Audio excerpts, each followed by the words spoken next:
So coming to the point again, we know that the angle, which is angular distance. So distance is equal to velocity into time. It was only for that I was just giving an example.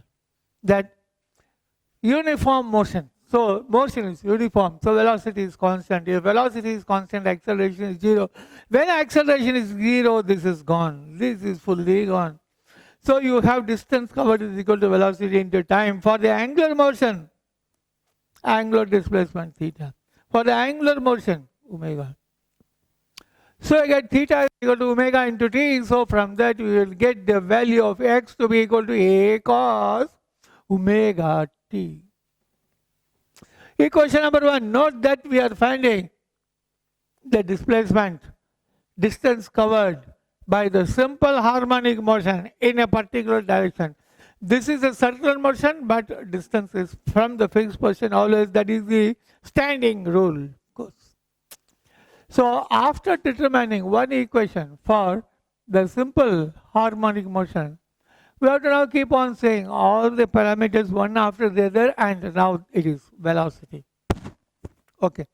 To find out the velocity, note one thing, that here the displacement is along the diameter, but you can note that the velocity is perpendicular to it.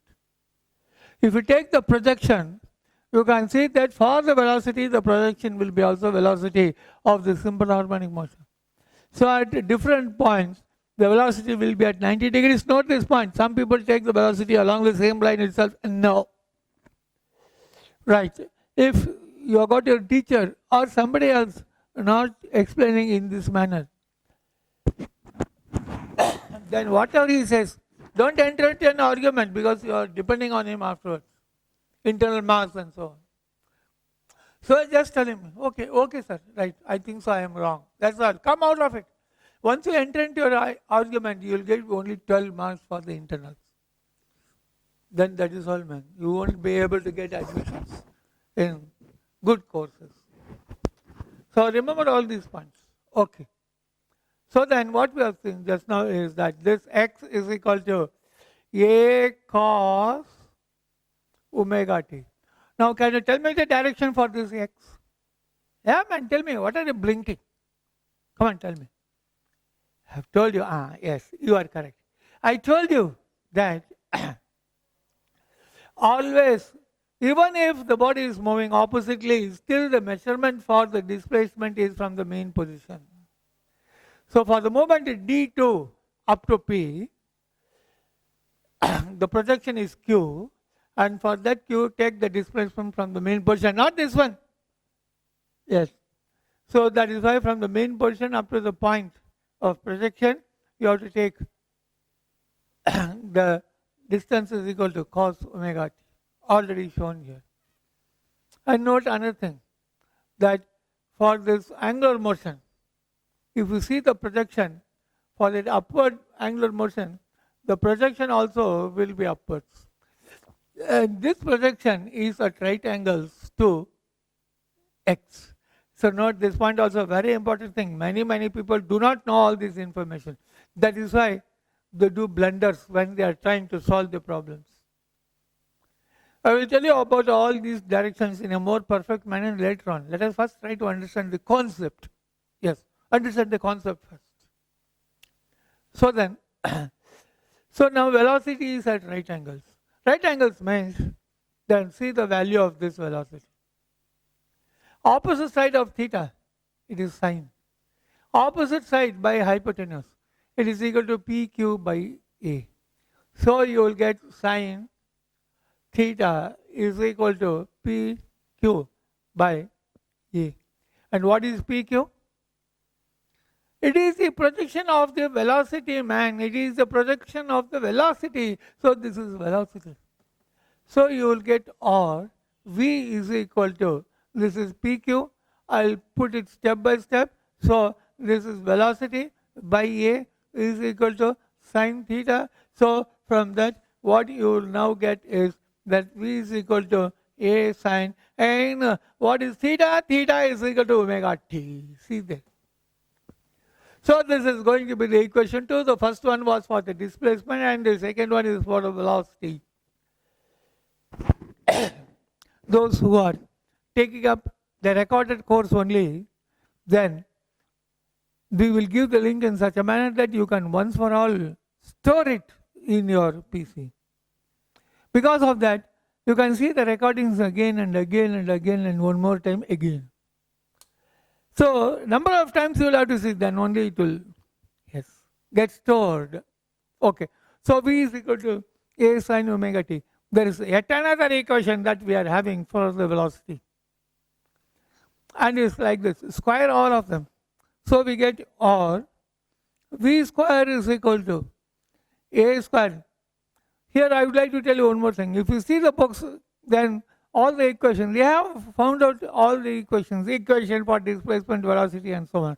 But they have taken it in the differential form. See, for those who want to write for the NEET examinations, they need not know much about differentiation. Using differentiation directly, we have seen the problems for motion and 1D. That is enough. Everywhere if you try to use differentiation, then you will get licked up, man. Not at all necessary. So I am trying my best to get all the results. The same result which you have got from differentiation. And we are getting the same result without using differentiation, which is much, much easy to understand. Yeah. So squaring both sides, what we get is V square is equal to A square into sine square omega t. That is equal to A square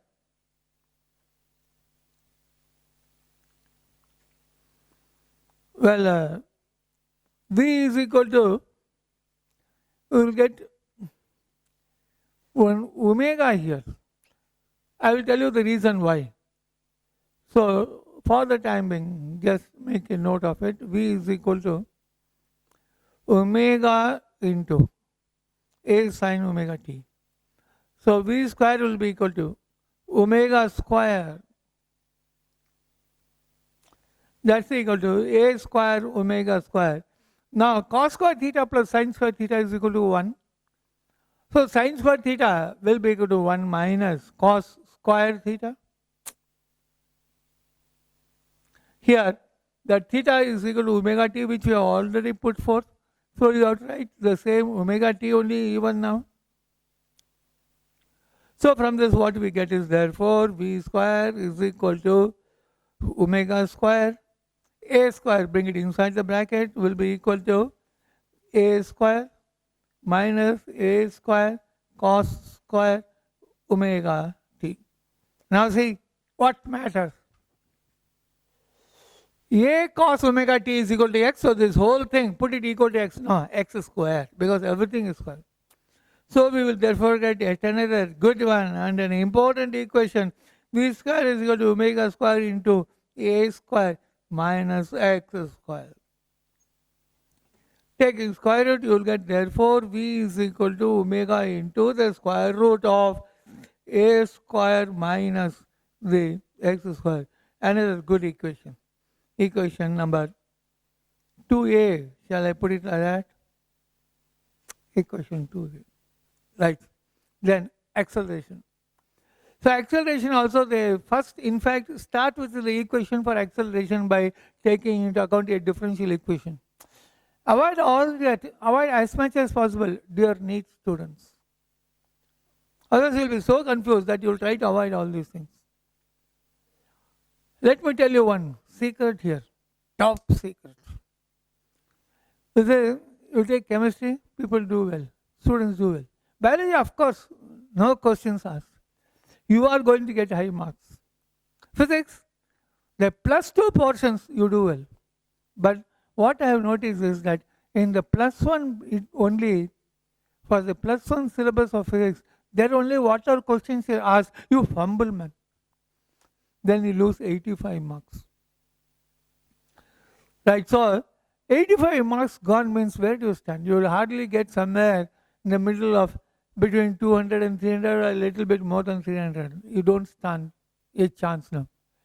You will be finished. As I have been repeatedly showing the action, that's all.